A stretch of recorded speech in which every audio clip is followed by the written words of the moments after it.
June 23, 1942. At Ralph Pembrey Airfield in South Wales, a group of British spotters peered through their binoculars at a strange aircraft emerging from the low clouds. The silhouette was unmistakably German, a single-engine fighter, sleek and deadly, descending with perfect control. Sirens should have wailed across the base. Anti-aircraft crews should have been scrambling to their guns. But something about the approach seemed off. The aircraft didn't behave like a raider coming in for an attack. Instead, it lined up calmly with the runway and touched down as if returning home. The fighter rolled to a stop on the grass and went silent. Its canopy slid open, and a young Luftwaffe officer climbed out, Oberleutnant Armin Faber of Jagdschwader II Richthofen. He pulled off his leather helmet and looked around, confused. The hangars, the control tower, even the landscape, none of it looked familiar. Then his eyes fell on the row of parked aircraft. They weren't Messerschmitts. They were Spitfires, and the men running toward him weren't dressed in Luftwaffe grey. They wore the blue uniforms of the Royal Air Force. In that moment, Faber realized his terrible mistake. He had not landed in France as he believed. He had just delivered Germany's most advanced fighter aircraft, the feared Focke-Wulf 190 intact, straight into British hands. For Allied intelligence, it was a windfall beyond measure. The aircraft that had terrorized pilots for months, the mysterious machine that seemed untouchable in combat, was now sitting safely on an RAF runway. What British engineers and later American test pilots would discover inside this machine would transform how every Allied fighter confronted German aircraft for the rest of the war. For nearly 8 months before that day, the Focke-Wulf 190 had haunted Allied skies. It had first appeared over France in September 1941, and from its very first engagements, British pilots knew they were facing something extraordinary. Squadron leader James "Johnny" Johnson, who would go on to become Britain's top-scoring ace, recalled his first encounter. It was faster than our Spitfire Mark VS, both in level flight and in the dive. It could outroll us easily, and its firepower was devastating. For the first time in the war, our fighters were comprehensively outclassed. The statistics confirmed what pilots already feared. In the first half of 1942, RAF losses over occupied France surged dramatically. Even veteran pilots who had survived the Battle of Britain were now being brought down by an aircraft they could neither outrun nor outmaneuver. The FW-190 could dive away from pursuit, roll faster in dogfights, and unleash a storm of 20mm cannon fire that shredded Allied planes. When American airmen arrived in Britain with their new P-47 Thunderbolts, they were immediately warned. Don't try to turn with a 190. Don't try to outroll it. Don't dive after it. Avoid it if you can. The list of mistakes was long. The list of surviving tactics was short. Allied intelligence needed answers. What made the Focke-Wulf 190 so powerful? What were its weaknesses?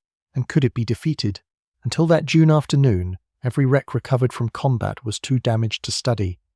No one had ever captured one in flyable condition. But then, Armin Faber made the wrong turn. Before we go deeper into this incredible story, it's worth remembering who Armin Faber really was. He wasn't an inexperienced pilot or some reckless recruit. At just 21 years old, Oberleutnant Armin Faber had already earned a reputation as one of the more capable pilots of Jagdschwader II Richthofen, one of the Luftwaffe's most elite fighter wings. He had scored several aerial victories and was considered a dependable combat flyer.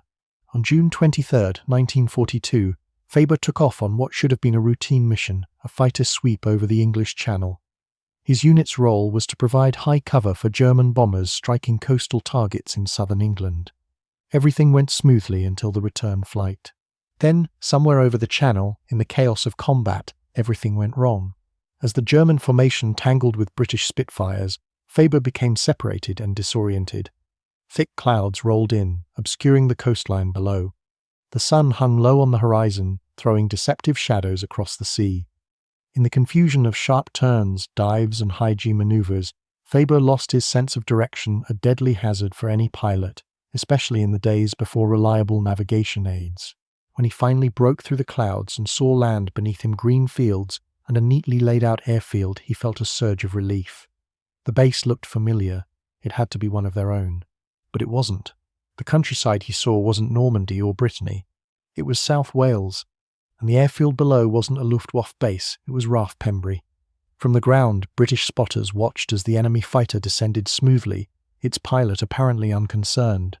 To Faber, everything looked normal. To the RAF, it was unbelievable.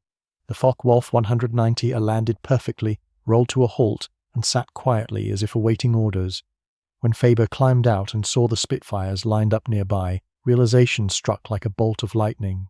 He scrambled back into the cockpit, desperate to restart the engine, but it was too late. RAF ground crews were already rushing in, weapons drawn. Within minutes, Faber was under arrest and Britain had in its hands a completely intact example of Germany's most feared fighter. At RAF Fighter Command Headquarters, the news caused near celebration. The aircraft had been the subject of endless speculation, but now engineers could finally study it firsthand. Air Chief Marshal Sholto Douglas, commander of Fighter Command, immediately ordered the plane transported under heavy guard to the Royal Aircraft Establishment at Farnborough for analysis. What they were about to uncover inside the captured Focke-Wulf would astonish engineers and forever change the way the Allies fought in the skies over Europe. Within 48 hours of Armin Faber's capture, his Focke-Wulf 190 was securely transported to the Royal Aircraft Establishment at Farnborough. Every inch of the plane was photographed, measured, and catalogued. For the first time, Allied engineers could examine the aircraft that had been dominating the skies of Western Europe. What they discovered explained everything.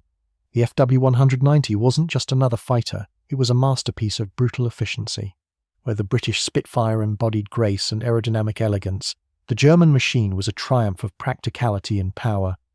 Its heart was the BMW 801, a 14-cylinder radial engine producing an astonishing 1,700 horsepower, nearly 250 more than the Rolls-Royce Merlin in the Spitfire MKV. But raw horsepower was only part of the story. The true revelation came when test pilots began to fly it. The FW-190's roll rate, its ability to snap from one side to another, was faster than anything the Allies had ever encountered.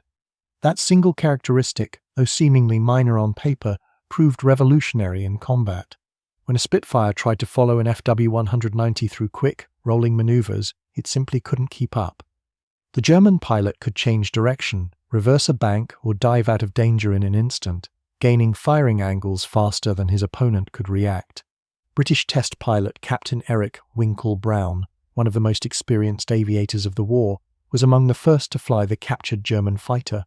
His report stunned the Air Ministry. The ailerons were light and responsive at all speeds, he wrote. You could throw this aircraft around the sky with almost no effort. The Spitfire required skill and muscle the FW-190 responded to thought. Its firepower was equally devastating. The FW-190 A3 variant carried four 20mm MG-151 cannons and two 7.92mm machine guns, all mounted close to the fuselage for tight, accurate concentration. In a 2-second burst, it could unleash more explosive force than a Spitfire MKV could generate in 10 seconds of sustained fire. One or two hits were often enough to tear a British fighter apart. Then came the final revelation, its performance in a dive. The FW-190's compact frame, clean aerodynamic profile, and heavier weight gave it an unmatched ability to dive faster and recover more safely than its rivals. Time and again, Allied pilots had seen their quarry slip away simply by pointing its nose downward and vanishing into the clouds. Now at last the reason was clear. This wasn't just a better fighter. It was a different philosophy of warfare, one designed not for elegance, but for dominance. British engineers and test pilots continued to push the captured Focke-Wulf 190 to its limits, eager to uncover not just its strengths, but its weaknesses. And what they found would become pure strategic gold. Yes, the FW-190 was faster in level flight. Yes, it could roll and dive better than any Allied fighter. But perfection always hides flaws. The first weakness appeared at high altitude. The fighter's BMW 801 radial engine, for all its raw power, struggled when the air grew thin. Above 20,000 feet, its performance began to deteriorate sharply. Cooling problems developed. Pilots reported loss of power, overheating, and sluggish throttle response. By contrast, the Rolls-Royce Merlin engine in the Spitfire had been built for altitude. The higher it climbed, the better it breathed. That single difference meant that if British pilots could force combat into the upper atmosphere, the advantage shifted decisively in their favour. The second weakness lay in manoeuvrability. The FW-190's weight, which gave it stability and speed in dives, became a liability in prolonged, turning engagements. It could outroll a Spitfire easily, but it couldn't outturn one for long. In a tight, sustained horizontal dogfight, the Spitfire's lighter frame and elliptical wings began to win back the edge. Experienced pilots quickly learned, if you can't outrun a 190, make it turn. Then came the most critical revelation, a flaw that could turn the tide in combat. During high-speed dives exceeding 400 miles per hour, the FW-190's control surfaces became extremely heavy. Its pilot needed both hands and tremendous physical strength to pull out of the dive. For a brief moment, the aircraft became nearly unresponsive, a deadly vulnerability. That insight became the Allies' opening. If a Spitfire or Thunderbolt could stay close during the dive and attack, while the German pilot was still wrestling with his controls, victory became possible. What had once seemed like an invincible machine suddenly had exploitable limits. British intelligence wasted no time. They compiled everything learned at Farnborough into a series of confidential tactical bulletins distributed to RAF squadrons across Britain. But they also made a bold decision, one that would shape the air war over Europe. They invited American test pilots to fly the captured German fighter for themselves. In August 1942, US Army Air Forces officers arrived at Farnborough to study the aircraft firsthand.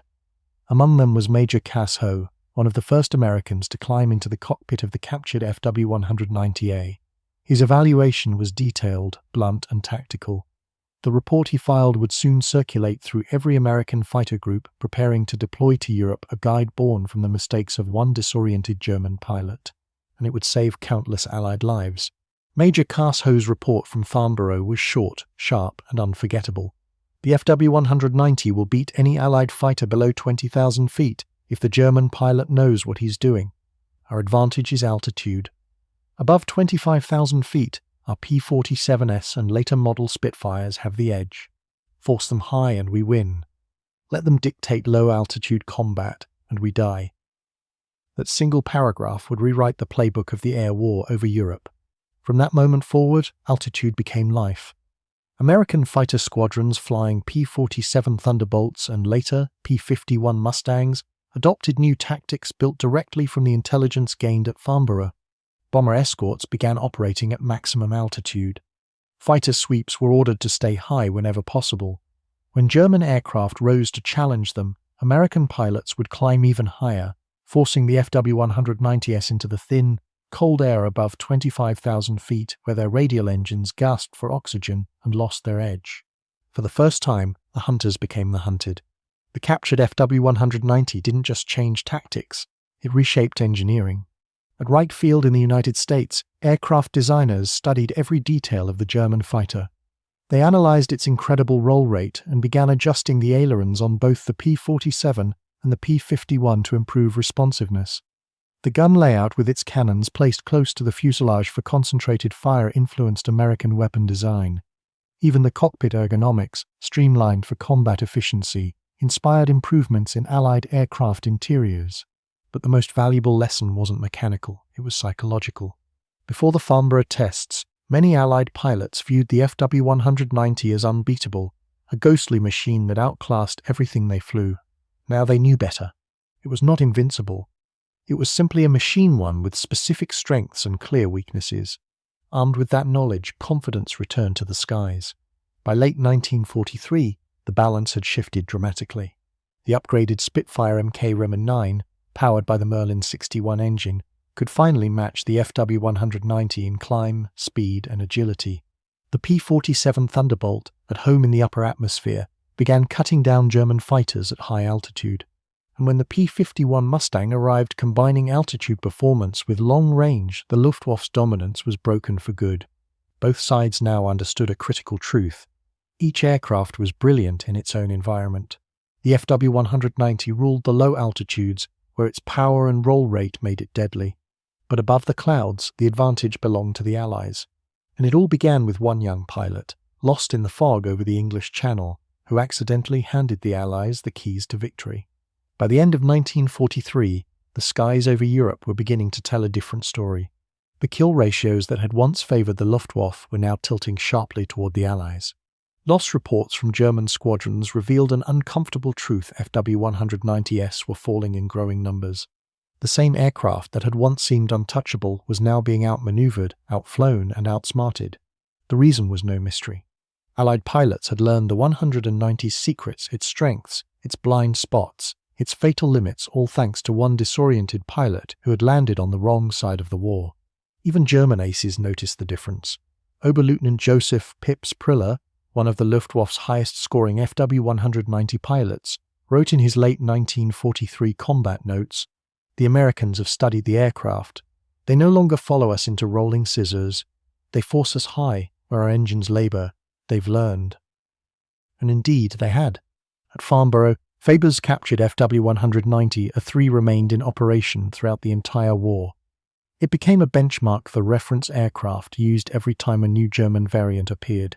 When the FW-190 D9 Dora emerged in late 1944 with its long nose and inline Jumo 213 engine, Allied engineers immediately compared it to Faber's radial-engined original. They could see exactly how German designers had tried to solve the altitude problem first identified from the captured plane. The intelligence advantage continued right up to the end of the conflict. After the war, aviation historians tried to quantify the true impact of that one mistaken landing. Their conclusion was striking. The intelligence gained from Faber's FW-190 was shared across thousands of Allied pilots through training films, tactical manuals, and demonstration flights. It shaped aircraft development, informed tactical doctrine, and directly influenced how both the RAF and USOF fought the air war in Europe. Decades later, Captain Eric Winkle Brown, the legendary test pilot who had flown more captured enemy aircraft than anyone else, reflected on that moment in history. "Faber's navigation error," he wrote, "gave us the Rosetta Stone for understanding German fighter design. Every advantage the FW-190 possessed was documented, and every weakness exploited. That single aircraft probably saved more Allied lives than any other intelligence coup of the war." And so, from one man's moment of confusion above the clouds came a breakthrough that helped turn the tide of the greatest air war in history. Sometimes, even in war, victory begins with a mistake. The irony was not lost on German intelligence when word of Armin Faber's mistake reached Berlin. Across Luftwaffe command offices, disbelief turned quickly to bitter laughter. One officer reportedly remarked, "We spent months trying to capture a Spitfire Mk Roman 9 intact, so we could study its improvements. The British didn't have to try. We delivered our best fighter directly to them." It was true a single pilot's navigational error had achieved what British intelligence could never have dreamed of. Germany's most advanced fighter, the Focke-Wulf 190, had been handed over to the enemy in perfect condition. As for Oberleutnant Armin Faber, he spent the rest of the war as a prisoner of war in Canada. He survived captivity, returned to Germany after the conflict, and lived a quiet life until his death in 1976. In the early days following his capture, Luftwaffe records show that he was harshly blamed for the loss of the aircraft. To some, he had delivered a devastating blow to the German war effort, but as time passed, that judgment softened. Later assessments admitted what every combat pilot already knew. Disorientation in the chaos of aerial warfare could happen to anyone. High-speed flight, shifting sunlight, dense cloud banks, and the brutal stress of combat could turn even the best-trained aviator around without realizing it. Faber's fatal error, while extraordinary in consequence, was not extraordinary in cause. What remains extraordinary is what came of it. The story of Armin Faber's captured fighter reveals a timeless truth about warfare, that technological advantage is never absolute. The FW-190 represented a revolution when it appeared in 1940, a machine that seemed to defy everything the Allies thought they knew about air combat. It was faster, tougher, and deadlier than any fighter the RAF had faced. For nearly a year, it ruled the skies of Western Europe. But the moment British engineers could lay their hands on the real thing to measure, test, and fly it, that advantage began to unravel. Every aircraft is a compromise. Every masterpiece of engineering carries its own built-in weaknesses. The FW-190's blistering low-altitude power came at the cost of high-altitude performance. Its superb roll rate, the very feature that made it untouchable in close combat, created heavy control loads at high speed. Its devastating armament, mounted close to the fuselage for deadly accuracy, added weight that stole away agility. Once Allied pilots understood these trade-offs, the spell was broken. The fear that had once haunted them dissolved into understanding, and from understanding came victory. By the end of the war, the FW-190 was still respected, even admired, by those who fought against it. Today, surviving examples are displayed in aviation museums across the world, in London, in Washington, in Berlin, polished and preserved as monuments to German engineering brilliance. The aircraft's lines are still striking, its proportions still elegant. It remains a symbol of innovation and industrial genius. But its reputation can never be separated from the extraordinary twist of fate that exposed its secrets. The Farnborough FW-190, the one Faber landed by mistake, became more than just a captured enemy plane. It became a textbook, a training tool, a teacher.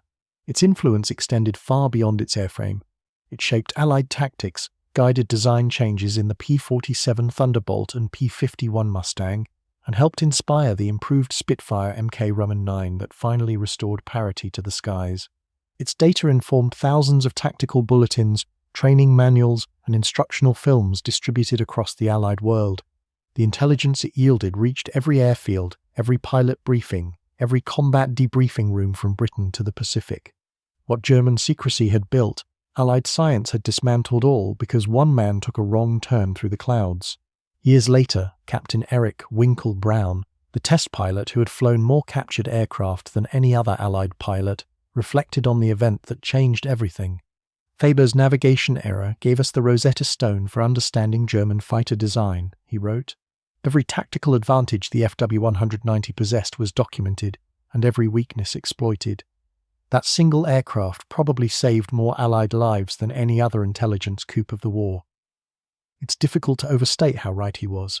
Before the Farnborough tests, the FW-190 had been a phantom of the skies, feared, misunderstood, and mythologized. Afterward, it became a known quantity, stripped of mystery, stripped of its invincibility. And that change, psychological as much as technical, helped shift the entire balance of air power over Europe. In the end, the story of the FW-190 isn't only about engines, tactics, or engineering. It's a story about knowledge, about how information, once revealed, can become the most powerful weapon of all. The Luftwaffe built one of the finest fighters of its generation. But the moment that machine touched down on British soil, it ceased to be a secret weapon and became an open book, one that Allied engineers and pilots would read line by line until they understood exactly how to defeat it. That's the enduring irony of Armin Faber's flight. The Focke-Wulf 190 could have remained an enigma, a shadow in the clouds, claiming Allied pilots who fought it blindly.